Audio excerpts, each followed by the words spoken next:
That's the last time I'm bearing anybody in this family. The rest of y'all can fend for yourselves. I'm not doing it anymore. Georgia Ann had a policy. She had everything paid for. That policy barely covered the casket. Lonzo had to pay the man about $3,000 to cover the balance. We couldn't even afford a headstone. And how much was that? Too much. Well, how will we know where she's at? She's right out there next to Mama, on the other side of Sweet Sugar, Carlina, and Pat. All the rest of your sisters. You find them, you find her. It's just not right not having a headstone for your grave. Well, it's not right for me to starve trying to get it.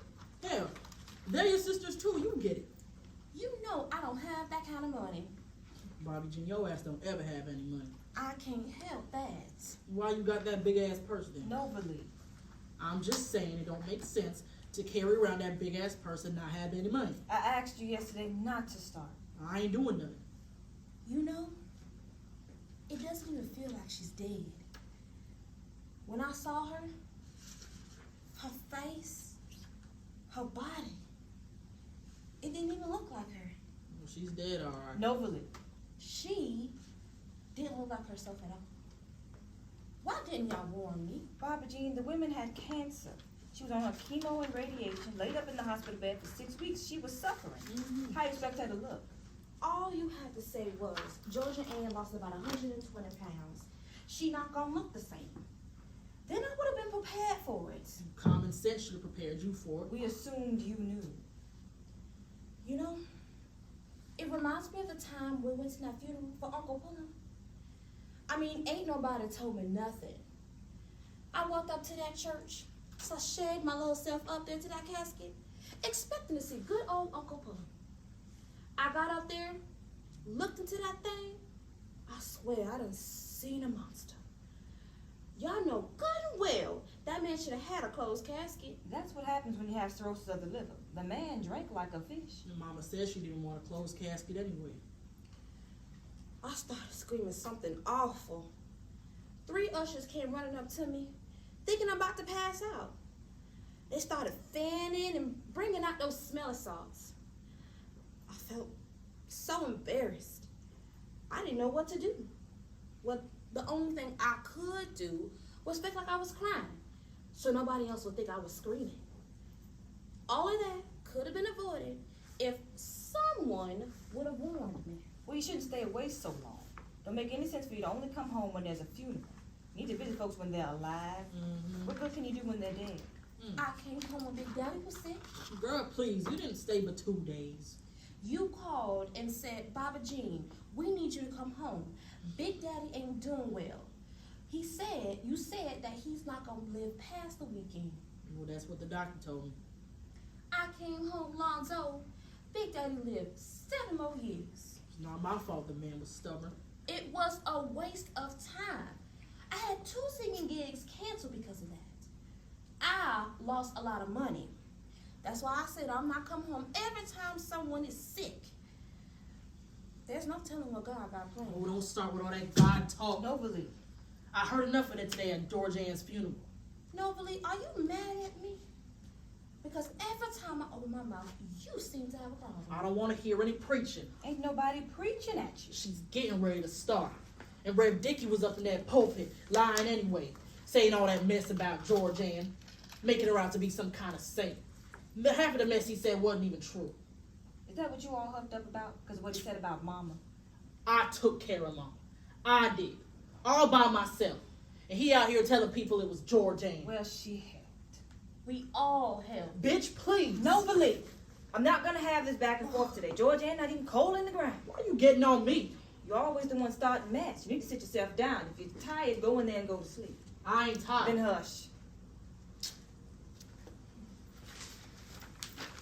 Bobby Jean, if you want anything from George Ann's house, you need to get it back tomorrow. It'll all be burnt up on Monday.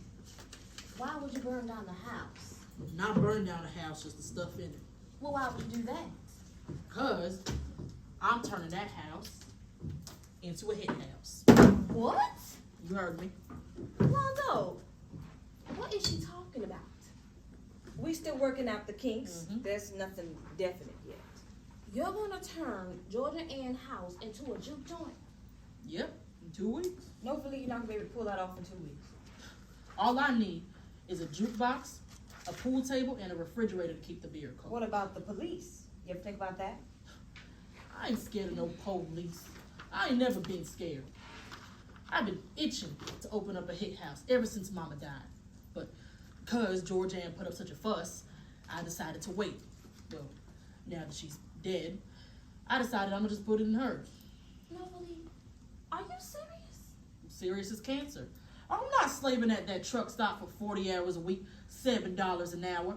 That's why Georgianne in that grave right now. Georgianne's in that grave because she smoked like a chimney. Yes. Why did she smoke? She smoked because she was in a dead-end job with no hope and no prospects. Hell, she needed them cigarettes just to feel alive. Well, that's not gonna be me. I'm making my own roads, starting today. I thought you had to have a license in order to sell beer. It's a hit house, Bobby Jean, not a liquor store. If you don't have a license, the police gonna lock you up. The police ain't gonna bother me in these backwoods. They will if somebody call and turn you in. You gotta have money to pay off the police. We don't have that kind of money. And you know what? With that mouth of yours, you got a lot of enemies in Grand Bay. Why don't shut up? Margie Haynes down the street, Willie Earl at the corner store, Miss Monroe, To hell with Miss Monroe. Jackie Sinclair, Lula Brodnick at First Baptist. Oh, I wish Lula would open her fat lip. James Saunders at the Oh, gas station. right, so a few people don't like me, so what? That's all it takes. Is one person make a phone call to the police, and if you don't have the money to pay them off, they're gonna lock you up for sure. Well, that's why I need Bobby Jean. What? You heard me. You and me together. We can do this. Lovely, you've got to be joking. I'm serious as diabetes. We wouldn't make it past 2 days. Bobby Jean, don't be so quick to say no. No, I told you she wouldn't do it. At least hear what she has to say. Wait a minute. You already discussed this? Why are you asking me? Because everybody loves Bobby Jean. They all love Bobby Jean. I can't step foot in the grocery store without somebody asking, "Where's Bobby Jean? When's your pretty little sister Bobby Jean coming home?" Oh, we miss hearing that sweet singing Bobby Jean. Bobby Jean is the best thing since collard greens and cornbread. Well, I don't believe that. They say it almost every day. Mm-hmm. And besides, that's why if you go with us, they won't have to worry about no police because nobody wants to see Bobby Jean in jail. And plus, with Lonzo working the night shift at the shipyard, we could use the extra help. I have an early flight in the morning. It's past my bedtime. Bobby Jean, at least say you'll consider it. I am not moving back to Grand Bay. All this Alabama dirt, I cannot do that. I have my own life in Chicago. Girl, all you got is an overdrawn bank account, a man that left you for a white woman, and a barren womb. And don't say that you've been up there singing because Georgianne done told me you ain't sung a note in about 4 years. For your information, Lawrence did not leave me for no white woman. She was a Puerto Rican. What's the difference? It's a big damn difference. Good night. Bobby Jean, wait. I said good night. Don't you know when to shut your damn mouth? I don't know why she gets so sensitive over that man. She's in love. She can't, in love with his money. That man is old. You don't know what's in her heart. She can't be in love with him. Have you seen Lawrence? That man's so old and wrinkled. He need to be ironed. If he's that old, why would he leave her?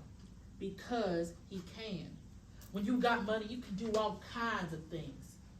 Before she died, Georgianne told me Bobby Jean was up there in Chicago, calling her on her deathbed, begging her for money, because Lawrence done thrown her out. Said that knucklehead was about to go and get plastic surgery, trying to hold on to the old razor. You need to quit. I swear on Georgianne's grave, all this went down, not even a month ago. The only reason why Georgianne told me was because she was in that hospital bed and needed me to get the money from the bank. For plastic surgery. Money, because Lawrence done thrown her out. You're not listening. He asked her to get plastic surgery. She refused, but not at first. What kind of plastic surgery? Tummy tuck, bigger titties. Said he would pay for it. Scheduled the appointment. But when they got to the outpatient clinic, she chickened out, or come to her senses. Sooner or later, He had her stuff out there on the curb. No job, no money, no car, no house. She didn't even have a job. Because the whole time they were together, Lawrence kept promising he was going to cut her an album. Whatever come of that? What do you think? You hear her singing on the radio? You ought to be ashamed of yourself, putting your foot on that woman's neck when she's already down. I ain't going to feel sorry for Bobby Jean. She brought all this on herself. Here, Georgiana, on her deathbed, calling me, begging me to go to the bank to get the little money she had left to her name.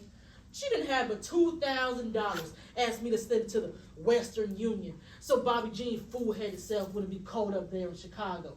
And now you think she has some sense and bring herself on home, cut her losses.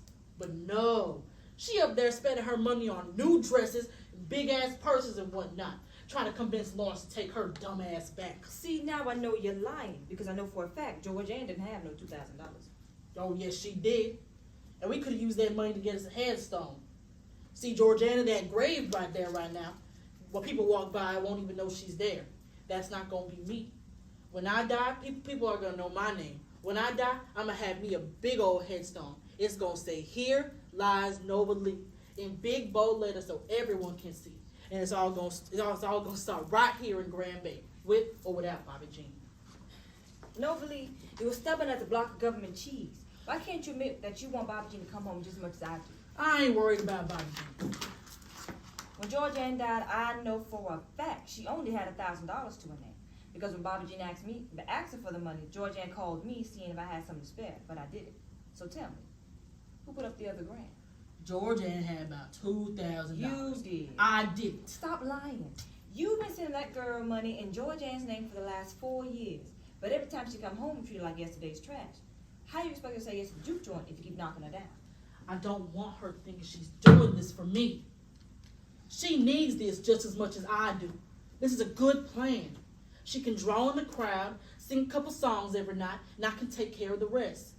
You know, we get us a card table going, get some chicken and ribs on the grill, get Clarence Carter playing on the jukebox. We'd be good as gold. We can make all kinds of money. How much money? Joe Mo been running a hit house in Violet Battery for almost 10 years. And from what I hear, he makes almost $4,000 a night just on weekends. Joe Mo don't make no $4,000. I used to sleep with Joe Mo. I know how much he make. Joe Mo don't even got a GED. I know if he can do it, we can. It all sounds sweet coming from your mouth, but in reality, I know it's only going to be a bunch of backwood, country bumpkins smelling of cheap cologne, cigarettes, and sweat, trying to rub their leg on somebody. And when Lonzo working the night shift, it's only going to be us women. What would people think? They'll think we're running a whorehouse. Georgiana got 2 bedrooms in the back. No believe. I'm just teasing for now. But listen to yourself. We don't always got to be at the bottom of the barrel waiting on a handout, Bobby Jean. We got to carve our own way. It's 9:30. Do you mind finishing it real quick? Mm-hmm. Okay. We got to carve our own way. Starting here, using what we got. Now I say, if we set up our place to be a respectable joint, a place where working people can come and have a cold beer, shoot a game of pool, relax, have a little fun, then we won't have to worry about nobody starting no mess. And besides, I got a pistol in my top dresser drawer, and you know I still got my teeth. What? My goodness, girl, it's been 20 years. Rhonda Pearson. I still can't believe you did that. He had no business putting his hands on you. I told that something to step back. What are you talking about? Do you know what that fool thought you was gonna do when you got down on your knees? I know what he thought. I sure fooled him. You should have seen him, Lonzo. Mm-hmm. He had this big Instagram slapped across his face. 2 big nasty bug eyes and a forehead the size of Texas. Mm-hmm. You talking about big one that lives on Market Street. He ain't that big. What you do? There used to be this hot spot on Furman Road. Me and Bobby Jean was out one night, laughing, dancing, having a few drinks. And here come Ronnie Pearson trying to grab up on all the girls' boobies. Ronnie was a handful. Just bad breath and managed. Mm-hmm. I'm at the bar, right, sipping a cocktail. I look across the room and I see Ronnie got Bobby Jean trapped in a corner. Trying to put his hands all up on my dress. I go over there, I say, Ronnie! What you doing with my little sister? What's going on? Breathing hard on my neck like a fucking heat. I say, you don't want her. She's a little girl. And you don't want a little girl. You need a real woman. So I move Bobby Jean out the way. I get down on my knees. I take my hand and I grab a hold of his little raisin nuts. We're in the club, Lonzo. Right there in the club. I clamped my teeth down so hard on them little raisins, that fool was in pure pain. He couldn't even scream. He had to go to the hospital. Nobly, you could have messed that man up. That's probably why he don't have any kids. Well, if I care. Ryan don't got kids, I'm sure the world is better for it. That's probably what you think about me. That the world would be better if I didn't have Well, any. Bobby Jean, I ain't said nothing like that in my life, and you know it. You thought it. When I looked into that casket today, it scared me so bad. I thought I was losing my mind. Here I was expecting to see Georgia Ann, expecting to see my sister. But when I looked in there, it looked like I was looking at me. Like I could see myself. Just lying there. I want to get my sister a headstone. As soon as we make a little money off this hit house, that's the first thing I want us to do. Novalie, can you promise me that? Bobby Jean, you for real? Promise me. We the last two girls left. We gotta look out for each other. You rub my back, I'll scratch yours. Lonzo, big ass, be dead soon enough. You bite my ass. Come on, let's have a drink.